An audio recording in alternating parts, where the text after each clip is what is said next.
பரதன் மறுபடியும் கம்பன்ல ராமாயணத்துலேருந்து தான் நிறையா விஷயம் சொல்லணும். பரதன் என்ன செய்கிறான், ராமன் காட்டுக்கு போய்விட்டான். தன்னுடைய தந்தை கொடுத்த வரம், தாய் கேட்டு வாங்கிய வரம்னு தப்ப அவன் சொல்றான், இது கைகேயினால நடந்தது அல்ல, தசரதனுடைய வரத்தினால நடந்தது அல்ல, என்னுடைய பாவம், நான் செய்த பாவம், என்னுடைய கர்ம வினையினால ராமனுக்கு இப்படி நடந்ததுன்னு சொல்றான் இல்லையா. அதனால தான் பரதன் பாகவதர்கள்லயே உத்தமமானவன், பாகவதோத்மன்னு பரதனுக்கு பெயர். ஏன்னா அடுத்தவர்கள் குற்றத்தை கூட தன்னுடைய குற்றமாக பார்க்கக்கூடிய உயர்ந்த குணம். இதைத்தான் வள்ளுவர் சொல்வார், ஏதிலார் குற்றம் போல் தம் குற்றம் காண்பி தீதுண்டோ மண்ணும் உயிருக்கு.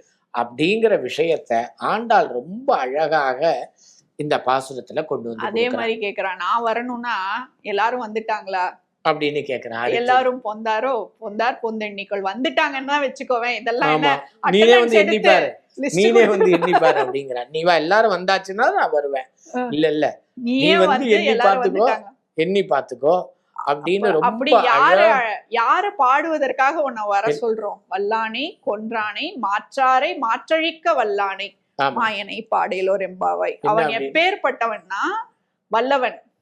வல்லவன்னு நினைச்சிட்டு இருக்கிறவங்கள கம்சன் தன்னை வல்லவன்னு நினைச்சுக்கிறான். அப்ப வல்லானை கொன்றானை மாற்றாரை மாற்றழிக்க வல்லானை. நமக்கு அவனுக்கு மாற்றாக பிரிதொருவரை நம்மளால சொல்லவே முடியாது.